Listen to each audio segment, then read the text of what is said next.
Hello everybody. Thank you for tuning in to this market update. Today I'd like to talk a little bit about what I see as the significance of the cryptocurrency craze. I think it's obviously very important. It's in the news. It's dealing with a lot of money and a lot of speculation going on. And I don't think anybody has quite figured out exactly what the outcome will be. But I'm not going to deal so much with that part of Bitcoin and the currencies on this visit. But I do want to talk a little bit about monetary history, and I want to separate the two issues of the cryptocurrencies versus blockchain technology, because I think they should be different. I think they're going to develop differently.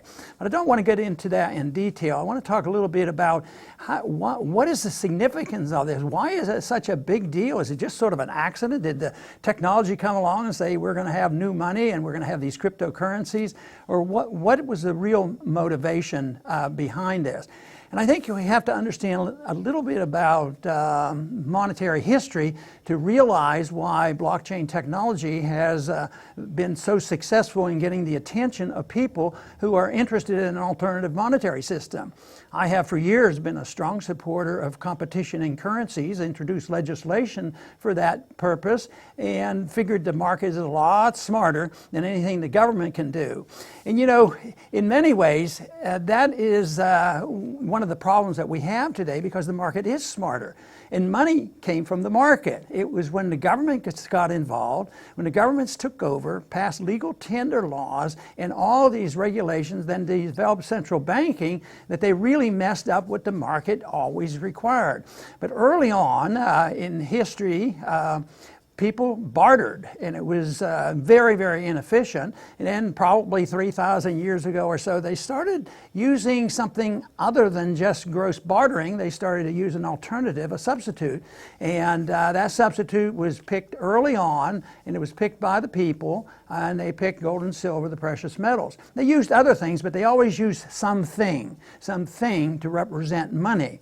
And then governments got involved and decided that they wanted a monopoly. So notoriously, over the many, many centuries, governments got control of it. Sometimes they protected the principle of honest money and using commodities as money, and things worked out pretty well. I think of the time when they had the gold standard, and the Byzantine Empire had the Byzant, and it was gold backed. When they quit backing that up and they started inflating the currency, the Byzantine Empire finally ended, and it was related to this. So governments are notoriously very, very unhelpful when it comes to honest money, because there's a conflict. They get control of the monetary system, and then the money is used to perpetuate big government. The old days and currently today, the control that the Federal Reserve has, it's there to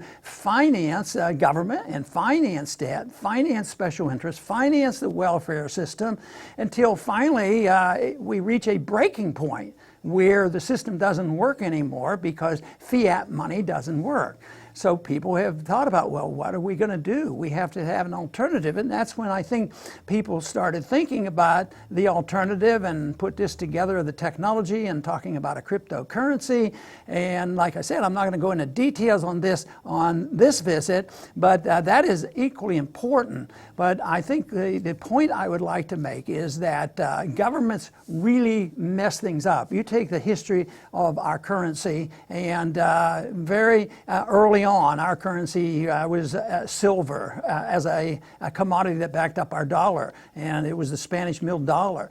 But all of history, when the people get to pick to evolve away from bartering, they have always picked the metals and other things. I mean, there's times when they pick, cows and products and tobacco and different things, but very cumbersome and is not practical. So always the gold and silver has won out in defining money. So our country started off, and they were very much aware of this history. They had the runaway inflation of the continental dollar, and the founder says only gold and silver should be legal tender, which was a good position to hold. It could have been that they didn't have to do that, but they did. But they said it should be gold and silver. And it was a very imperfect system. They had bimetallism, and there was a lot of alternatives, people printing money and state banks doing different things. So we weren't on an all honest system of a gold or silver standard. But we limped along, but it was relatively good in the 19th century. But in the 20th century, there were several people, the banksters and others, and big government proponents, decided, no, we have to get control of this. And that is, of course, when they were able to orchestrate the taking over of the management of all money by a central bank. And that was 1913, a bad year, connected to the same principle of taking away the wealth of people by having an income tax. But 1913 came on, but the government immediately started debasing the currency, although the dollar was still related to gold. And there was some restraint on the limits of the printing of money. And when they would go off a gold standard, they generally would go back to it and try to honor their commitment. But after 1913, it was more difficult. Our government inflated for World War I and inflated during the 1920s to boost up the economy. And then the banking people understood this, and they saw this as an opportunity to get more control. So what happened in the 1930s? During the Depression, they used this as an excuse for governments to get even bigger. And that was when they decided, we'll default. We're printing too much money. We want to print a lot more. The people don't have the right to own gold. And in 1933, Roosevelt took away the right to own gold. But the continued devaluation and destruction of the dollar that was as good as gold continued. After 1933, the dollar was refinanced from $20 an ounce to $35 an ounce, and that lasted until 1971. But the American people weren't even allowed to own gold, all the way up until 1975. So there was ongoing, steady erosion of the currency. And alongside this, the problems grew. Big government surveillance, intrusion, wars, financial disequilibrium, a distribution of wealth which is unfairly accomplished, and making the middle class poorer and the poor poorer and the rich richer. So that has happened.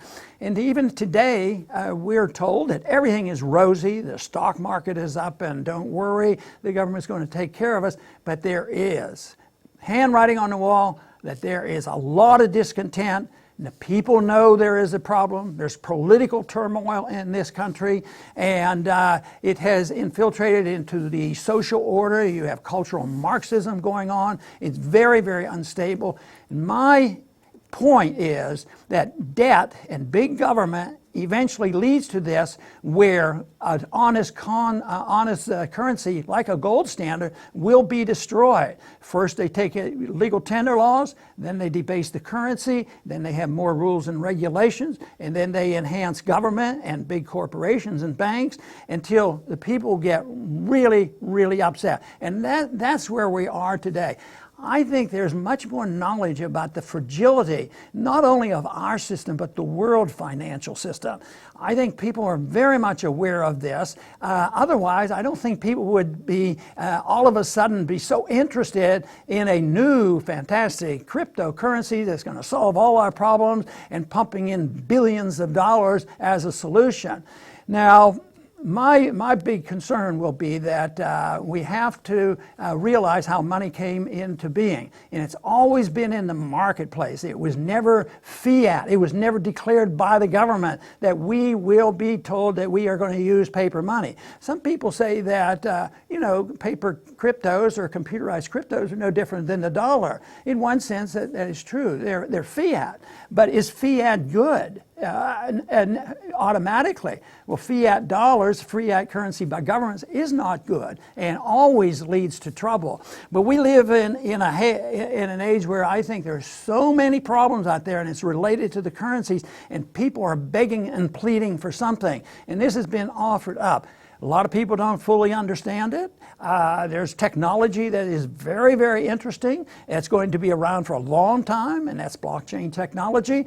But the question will be, that due to the chaos that we have and the need for sound currency, will that chaos be answered by having a fiat currency designed in the marketplace? And that, of course, would be crypto. But the point I really want to make is the significance of this looking, and the enthusiasm and the excitement and the dollars involved is a telltale sign of the serious nature of the financial system, and it is sort of letting us know what the future will bring, and it's going to bring some chaos because this won't be sorted out easily. Nobody's going to say, well, the dollar's losing credibility and we're going to end the dollar and the central banks are going to disappear and everybody's going to have a computer and things are going to be okay. It's not going to be that way. I think that we have to be more careful. But my main urging is to study and try to understand the best one can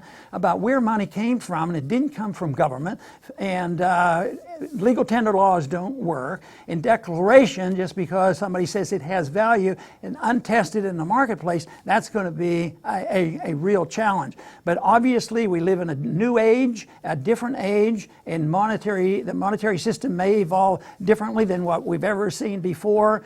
But I still think one of the most important things when we think about money is think about how it originated, where it came from, and how government has messed it up, and that we have to think through clearly and as accurately as possible on what the alternative will be. And for me, I think the more the people can decide this, yes, there'll be a lot of mistakes. There'll be ups and downs. Some people are going to get hurt. The only thing I suggest strongly about the transition going from where we are today and the destruction of our central banking system and the dollar is that we go cautiously and that nobody be permitted to commit fraud. If they're going to be fraudulent and deceive the people, then I think that makes it off limits. But I do believe very strongly that money really should have a value attached to it on something that you can touch, but that doesn't rule out the fact that maybe the people would accept something differently. But in the next year or two or three, I think we'll find out what comes of this. But we have tried, the gold standard. We tried a standard where we defaulted on giving the gold back to the American people. We defaulted in 1971. We went on to the dollar at $35 an ounce, and we've ushered in this age from 1971, the age of fiat, the biggest boondoggle fiat currency system the world has ever seen, a single fiat currency that runs the world.